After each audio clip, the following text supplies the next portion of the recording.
December আগে তো অবশ্যই নির্বাচন করা সম্ভব। একটা দায়িত্বশীল সরকার যখন বলে ডিসেম্বর থেকে জুনের মধ্যে নির্বাচন হবে, এই ধরনের আনসার্টেনিটি থেকে দেশকে কোনোদিনও একটা সরকার ঠেলে দিতে পারে না। এই সরকার জনগণের সরকার, কিন্তু জনগণের দ্বারা ভোট দ্বারা নির্বাচিত সরকার না। বাংলাদেশে গত 16-17 বছর বাংলাদেশে যে কোনো নির্বাচন হয়নি। 2014 সাল থেকে বাংলাদেশের মানুষ ভোট দিতে পারেনি, এবং এই প্র্যাকটিসটার কারণে 2014 থেকে যে আওয়ামী স্বৈরশাসক ছিল পিক অ্যান্ড চুজ করে রাজনৈতিক নেতৃবৃন্দ, সেটা শুধুমাত্র এমপি হিসেবে না, উপজেলা থেকে আরম্ভ করে ইউনিয়ন পর্যায় থেকে আরম্ভ করে সব জায়গায় গিয়েছে। তো সেই প্র্যাকটিসটাই যাতে না থাকে, এখনো যে মানুষের একটা আকাঙ্ক্ষা যে নির্বাচিত জনপ্রতিনিধিদের মাধ্যমে তাদের প্রবলেম সলভ হবে, তাদের যত সমস্যা আছে তার সমাধান হবে, সেটা আমরা উপলব্ধি করি এবং বাংলাদেশের মানুষ তাকিয়ে আছে একটা নির্বাচনের জন্য।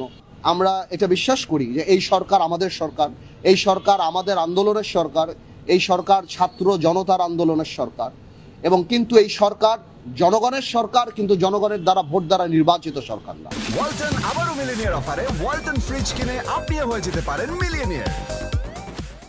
আমরা সবসময় চাই, এই সরকারের পাশে আমরা ছিলাম, আমরা আগামীতেও থাকবো, এবং আমরা 7ই আগস্ট থেকে আরম্ভ করে আজকে পর্যন্ত প্রত্যেক জায়গায় বলে আসছি যে আপনারা একটা নির্বাচনী রোড ম্যাপ দিন। নির্বাচন অত্যন্ত গুরুত্বপূর্ণ। নির্বাচন ছাড়া আপনারা যে সংস্কারের কথা বলছেন, সংস্কার একটা চলমান প্রক্রিয়া, আমরাও সংস্কারের পক্ষে। তবে এটাও বাস্তব যে সংস্কার আপনারা করেন, কিন্তু বড় সংস্কার করতে হলে জনগণের ম্যান্ডেট ছাড়া সেই সংস্কার যদি হয়, তাহলে সেই সংস্কার খুব কঠিন হবে না, খুব শক্তভাবে থাকবে না। আমরা আগেও বলেছি, এখনও বলেছি যে আমাদের সাথে একটা চার্টার হতে পারে, সনদ হতে পারে, একটা সাইন হতে পারে। বড় বড় সংস্কার এই বড় রাজনৈতিক দলগুলি আপাতত দিয়ে দিয়েছে। যেগুলি সংস্কার শর্টকাট করে যেগুলি একমত হয়েছে, সেগুলি নিয়ে একটা সনদ করাই যেতে পারে, সবাই সাইন করতে পারে এবং তারপরে এগিয়ে যেতে পারে।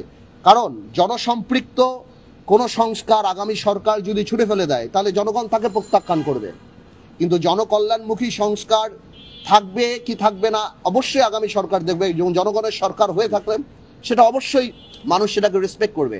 কিন্তু সংস্কারের নাম বলে নির্বাচনকে যদি পেছানো যায়, এবং একটা সরকার, একটা দায়িত্বশীল সরকার যখন বলে ডিসেম্বর থেকে জুনের মধ্যে নির্বাচন হবে, এই ধরনের আনসার্টেনিটি থেকে দেশকে কোনোদিনও একটা সরকার ঠেলে দিতে পারে না।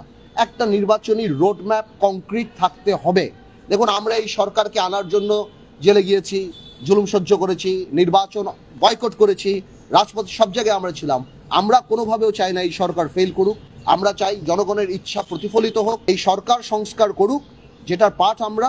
কিন্তু এমন কোনো সংস্কারের জন্য জানি কালক্ষেপণ না হয়, যাতে করে এই দেশের মানুষ চিন্তা করা আরম্ভ করে যে আমরা কি আবার নির্বাচন কবে হবে, আদৌ হবে কিনা, এই ধরনের প্রশ্ন আসে। ডিসেম্বর আগে তো অবশ্যই নির্বাচন করা সম্ভব, বিকজ মেজর পলিটিক্যাল পার্টিগুলি যে সংস্কারগুলি দিয়ে দিয়েছে, ওনারা শুধু এগুলি কাটশট করে তারা বলে দিবে যে কোন কোন ব্যাপারে ওনারা একমত হয়েছে। আর যেগুলিতে একমত হয়নি, সেগুলি তো আর নেগোসিয়েশন করার সুযোগ নাই। সেগুলি যদি ওনারা জনসম্মুখে বললেই পারে, যদি জনকল্যাণমুখী কোনো সংস্কারে আমরা একমত না হই, তাহলে সেটা তো জনগণ আমাদেরকে প্রত্যাখ্যান করবে।